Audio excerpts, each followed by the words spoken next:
Então, para quem nunca ouviu falar do Bitcoin, como é que vocês poderiam explicar o que é essa criptomoeda?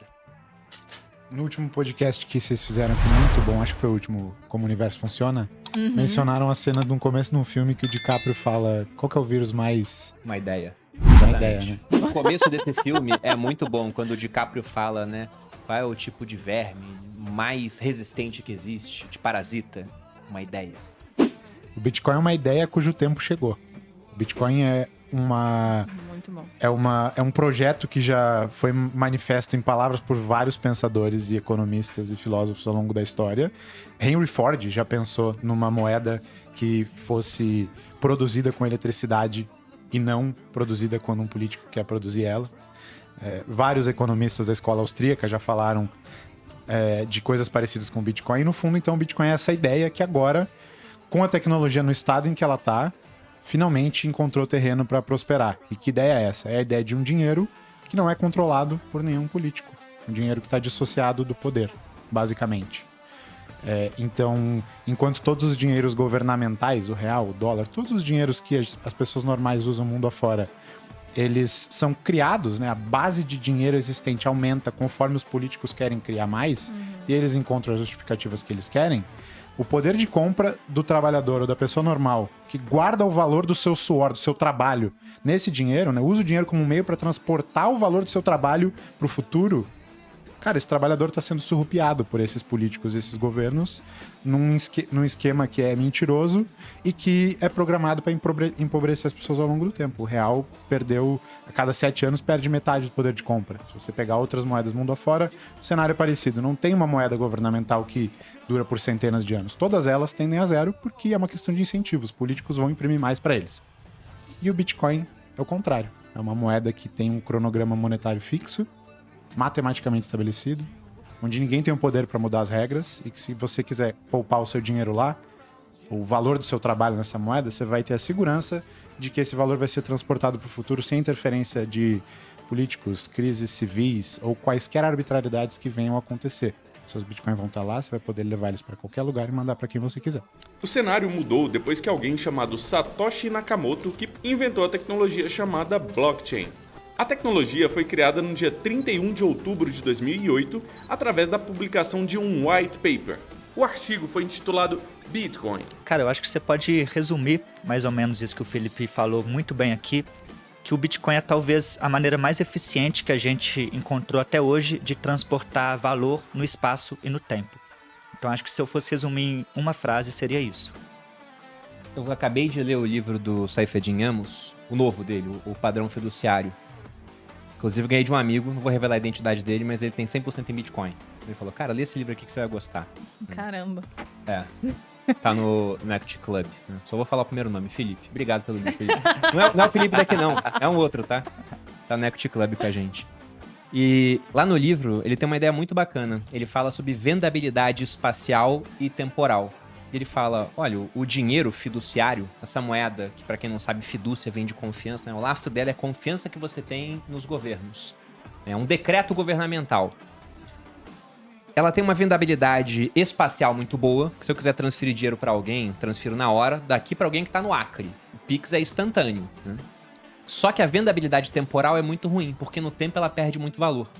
Aí ele compara com o ouro, que veio antes do padrão fiduciário atual. Ele diz, o ouro já tem uma vendabilidade temporal muito boa. Se eu pego uma moeda de ouro que eu tenho lá na minha coleção, um octodracma egípcio, e eu volto no tempo a qualquer civilização que tinha um mercado, ou seja, que havia negociações que não eram feitas com base na ponta de uma lança ou espada, eu poderia pagar por estadia, poderia pagar por comida, poderia pagar por roupa. Não interessa a época. E se eu for pro futuro, provavelmente isso vai acontecer. Pode ser que a troca seja indireta, né? Eu tenho que trocar o ouro pela moeda do futuro para depois comprar esses itens. Então a vendabilidade temporal do ouro é ótima, só que a espacial é terrível. Porque imagina ali que dá uma transação comercial internacional, e esse foi um ponto para a mudança do padrão monetário com lastro ouro para o padrão fiduciário, é que o comércio global ficou cada vez mais comum. E aí, para liquidar uma transação entre americanos e franceses, era um navio passando pelo Atlântico, carregado de ouro, isso tinha custo, era perigoso. No livro ele até comenta de um navio chamado SS Laurentic, que durante a Primeira Guerra Mundial, era ouro que estava indo da Inglaterra para os Estados Unidos. Ele afundou. com um carregamento de 40 toneladas de ouro. Bateu numa mina aquática alemã. Então você pensa, toda aquela riqueza indo embora. Aí ele fala, o Bitcoin reúne o melhor dos mundos. Porque você tem essa vendabilidade espacial, eu posso transferir Bitcoin para quem está na Austrália agora, e a transação, se eu pagar a taxa mais rápida, vai acontecer em 10 minutos. E tem a vendabilidade temporal. Porque se eu deixo de mexer nesse negócio durante 10 anos, desde que o Bitcoin continue existindo, ele provavelmente vai valer muito mais no futuro, devido à questão de que ele é limitado, tem uma oferta limitada e tem uma demanda crescente. Então é muito bom. Se em 2011 você tivesse comprado $100 em Bitcoin, em 2012 você teria $1.756. Em 2013 você já teria $4.432. Em 2014 você teria $246 mil. Em 2015 você teria $104 mil. Em 2016 você teria $149 mil. Em 2017, $323 mil. Em 2018 já seriam $4.400 mil.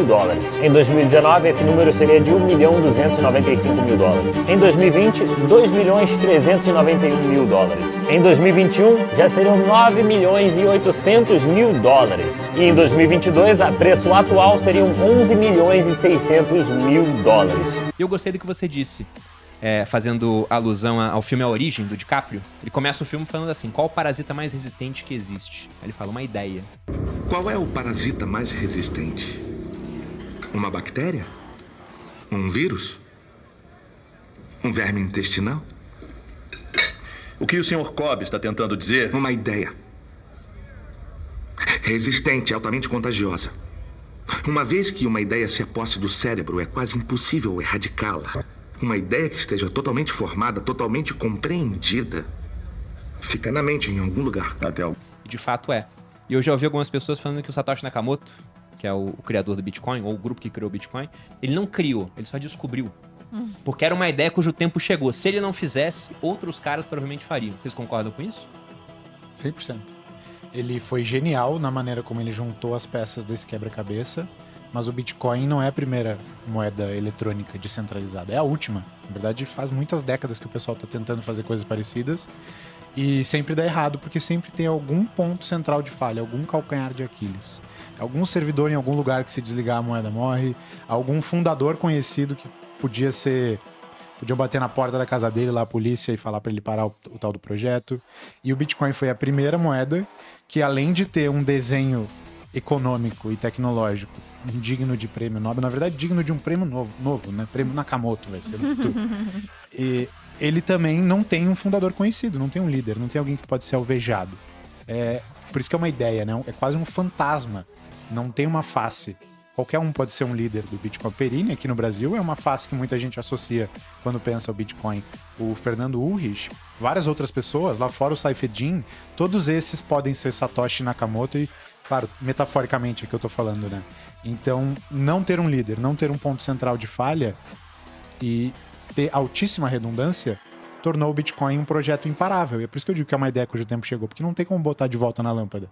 Você pode não gostar, você pode ter as suas críticas, mas o negócio vai continuar rodando, blocos vão continuar sendo produzidos, transações vão continuar acontecendo, e eu nunca vi um ex-Bitcoiner. Eu vejo pessoas que realizam lucros, mas eu nunca vi alguém que se desconverteu e falou, não, eu quero trabalhar num banco e Bitcoin é coisa do mal. Então, a demanda meio que tende a aumentar com o tempo, e a oferta é limitada. E aí, se você conhece a lei da oferta e da demanda, tire suas próprias conclusões. E até para o pessoal que não entende essa questão da descentralização, além do líder que ninguém conhece, isso é muito significativo, porque vamos lembrar que lá nos idos, se eu não me engano, de 2018, 2019, o Mark Zuckerberg teve a ideia de criar uma moeda do Facebook, que ele chamou de Libra.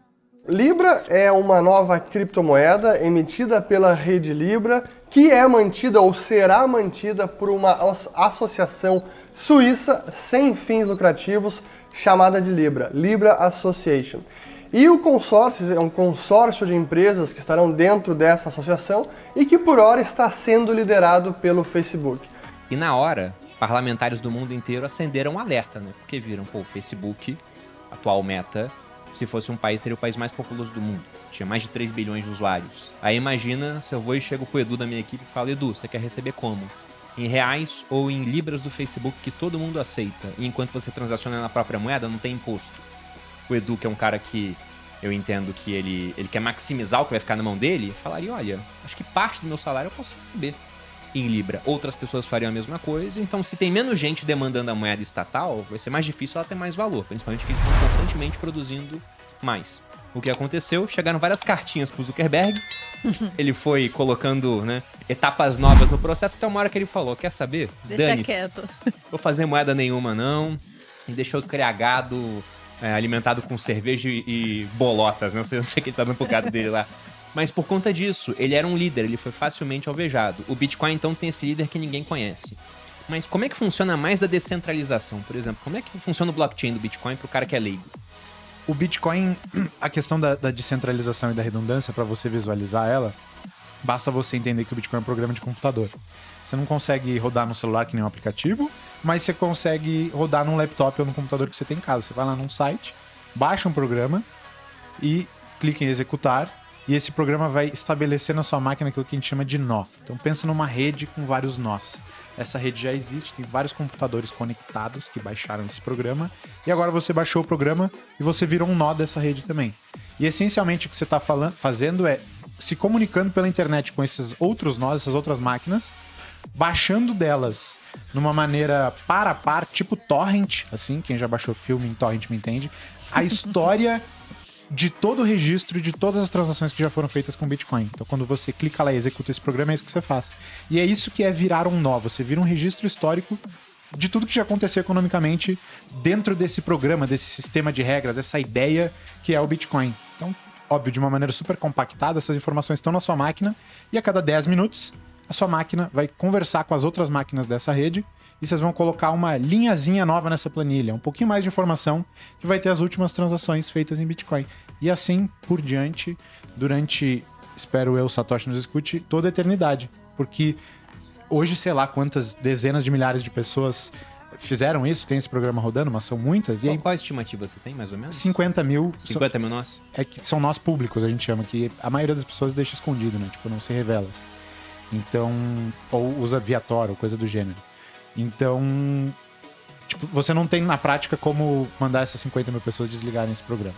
Mesmo que se você tivesse, o Bitcoin poderia ser rebutado, recomeçado logo em seguida. Então, é praticamente impossível você parar com esse progresso. Ou seja, virou uma hidra de Lerna, digamos assim. Você corta uma cabeça, como por exemplo quando a China proibiu mineração no seu território, e duas nascem no lugar, porque não para de aumentar o número de nós. Sim, exatamente. Inclusive tem o efeito Streisand, né? Quando você proíbe uma coisa, a coisa tende a ficar mais em demanda ainda. Todo lugar que se proíbe o Bitcoin, o preço do Bitcoin sobe. E o que é o halving? Que seria essa queda pela metade na oferta? Porque a gente falou, ó, é escasso e a oferta ainda cai. Cara, uma das características mais interessantes do Bitcoin é exatamente a previsibilidade quanto à política monetária dele. Porque se você pega o dinheiro fiduciário, você não sabe o que vai acontecer amanhã. Porque você sabe que vai ter mais dinheiro, né? Não vou falar que você não sabe, porque você sabe de uma coisa. Você sabe que vai ter mais. Vai aumentar, é. Mas você não sabe como vai ser isso. Pode ter um evento igual a pandemia, em que a base monetária quase dobrou num espaço muito curto de tempo. O Bitcoin, você tem essa política monetária já bem definida. Você sabe exatamente o que vai ser. E o halving tem muito a ver com isso. O halving é o evento que a cada 4 anos, mais ou menos, porque o tempo do Bitcoin não é medido em dias ou horas ou segundos, é medido em blocos, mas a cada 4 anos, mais ou menos, a emissão de novos Bitcoins é cortada pela metade. Então você sabe que a política monetária do Bitcoin é essa. A cada 4 anos ali, a quantidade de novos Bitcoins que vão entrar no mercado, que vão ser minerados, vai cortar pela metade. E aí, se a gente pensa que a gente tem uma demanda constante, ou até subindo, que é o que a gente está vendo, e a oferta está diminuindo, todo mundo sabe aqui da lei da oferta e da demanda, a tendência é que os preços subam por causa disso.